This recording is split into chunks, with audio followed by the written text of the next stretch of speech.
আসসালামু আলাইকুম। আজকে আমরা এভারেস্ট এগ্রোজেনিক্সের পক্ষ থেকে একটি ইনোভেটিভ প্রোডাক্ট নিয়ে আলোচনা করব, যেটা আজকে আমরা লঞ্চ করেছি। সেটার নাম হচ্ছে সিন রিল্যাক্স। আমরা যদি বাংলায় দেখি তাহলে এটা হচ্ছে সিন রিল্যাক্স। সিন রিল্যাক্স কি? এটা আসলে আগে আমাদের জানতে হবে। নামটা দেখেই বোঝা যাচ্ছে যে রিল্যাক্স শব্দটা আছে। সিন মানে হচ্ছে সিনার্জিস্টিক। সিনার্জিস্টিক ভাবে একটা জিনিসকে রিল্যাক্স করা। রিল্যাক্সের সর্বোচ্চ পর্যায়ে একটা জিনিসকে পৌঁছানো কি সিন রিল্যাক্স বলা হয়। সাধারণ কোনো রিল্যাক্স নয়। একটা অত্যন্ত আরামদায়ক একটা রিল্যাক্স কে আমরা সিন রিল্যাক্স হিসাবে বলে থাকি। সিন Relax basically it's a brain tonic product. আমরা সচরাচর স্ট্রেস বলতে যে শব্দটা পাই, সেই স্ট্রেসের জন্য আমরা continuously vitamin C, betaine, electrolyte এই জাতীয় প্রোডাক্টগুলা বা লিকুইড কোলিন ক্লোরাইড বা কোলিন ক্লোরাইড এই জাতীয় প্রোডাক্টগুলো আমরা ব্যবহার করে থাকি। এগুলো বেসিক্যালি অ্যান্টিঅক্সিডেন্ট প্রপার্টিজ বহন করে থাকে এবং সেই থ্রুতে কিন্তু এই প্রোডাক্টগুলা কাজ করে, স্ট্রেসকে রিলিভ করে। বাট আমরা কি একবারও ভেবে দেখেছি যে স্ট্রেসের জন্য শুধু কি কেবলমাত্র এই নিউট্রিশনাল সাপ্লিমেন্টই দায়ী? স্ট্রেসের সূত্রপাতটা কিন্তু শুরু হয় ব্রেন থেকে।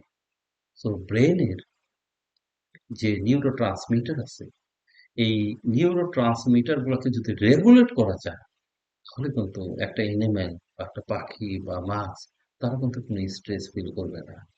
এই জন্যই আমরা নিয়ে এসেছি সিনরিল্যাক্স, হুইচ ইজ সিএনএস, আমরা বলতে পারি নিউরো ট্রান্সমিটার ইনহিবিটর বা রেগুলেটরি প্রোডাক্টস। এই সিএনএস নিউরো ট্রান্সমিটার ইনহিবিটর বা রেগুলেটর এটা একটা কাজ করে, সেটা হচ্ছে এরা চারটা জিনিস সিক্রেশন করে। This is very powerful. চারটা কম্পাউন্ড বডিতে সিক্রেশন হয়। এগুলো সব নিউরো নিউরোলজিক্যাল কম্পাউন্ড আমরা বলে থাকি। সিক্রেটরি কম্পাউন্ড বলা হয়। অনেকে এদেরকে হরমোনও বলে থাকে। যেমন নাম্বার ওয়ান হচ্ছে ডোপামিন, নাম্বার টু হচ্ছে অক্সিটোসিন, নাম্বার থ্রি হচ্ছে অ্যাড্রেনালিন, নাম্বার ফোর হচ্ছে হলো আমরা জানি সেরোটোনিন। ডোপামিন যাকে আমরা বলে থাকি হ্যাপি হরমোন বা গুড মুড হরমোন বলা হয়। হ্যাপি কেন বলা হয়? ডোপামিনের যে মেইন কাজটা সেটা হচ্ছে একটা স্লিপিং একটা বডিতে টেন্ডেন্সি নিয়ে আসে। যখন একটা স্লিপিং মুড চলে আসে তখন কিন্তু সমস্ত কিছুই কিন্তু স্ট্রেস বলেন কোনো কিছুই থাকে না। সো এটা স্লিপিং এ দারুণ একটা ভালো কাজ করে থাকে।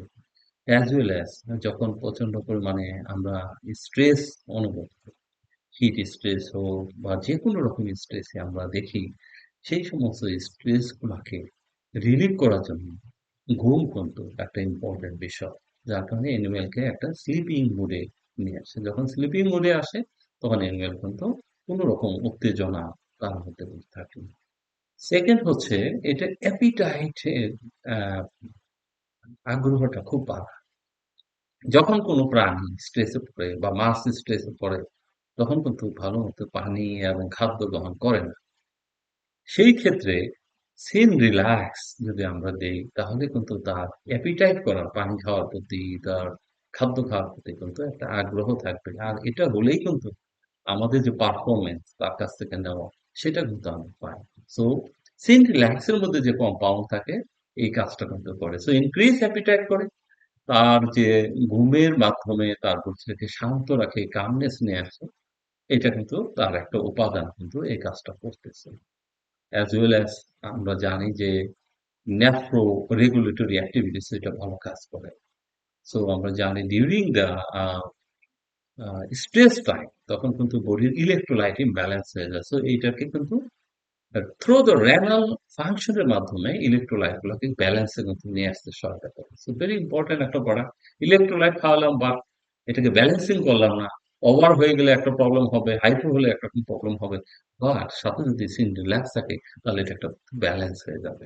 সেই ভূমিকাটাই কিন্তু সিন রিল্যাক্স পালন করবে through control from the brain.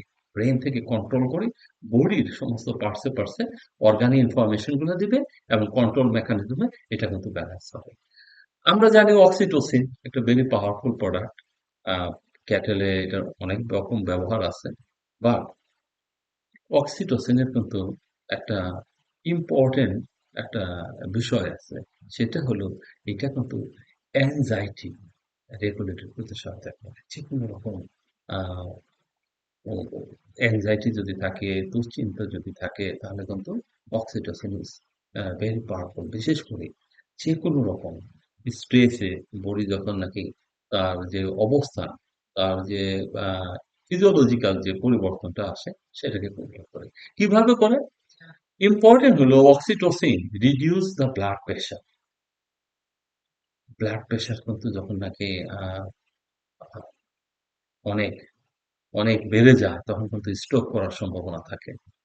Blood pressure বেড়ে গেলে আমরা জানি মৃত্যু পর্যন্ত হয়, কার্ডিয়াক অ্যারেস্ট পর্যন্ত হয়। তো এটা কিন্তু ক্ষমতার সাথে করে। সো কর্টিসল যেটা, সেটাকেও কিন্তু কন্ট্রোল করতেছে। So this is very important thing. Through this way আমরা কিন্তু তাকে কি করতে পারি? তাকে স্ট্রোকের হাত থেকে রক্ষা করতে পারি। তাকে কার্ডিয়াক অ্যারেস্টের হাত থেকে রক্ষা করতে পারি। প্রচন্ড গরম যখন পড়ে, তখন যে সমস্ত ফ্যাটি কাউ থাকে, প্রচন্ড গরমে যেখানে নাকি মুরগি থাকে, ইভেন যত ফিশ থাকে, সেগুলো কিন্তু স্ট্রোক হওয়ার সম্ভাবনা থাকে, কার্ডিয়াক অ্যারেস্ট হওয়ার সম্ভাবনা থাকে। এদের হাত থেকে কিন্তু আমরা অ্যানিমেলগুলোকে কিন্তু রক্ষা করতে পারি।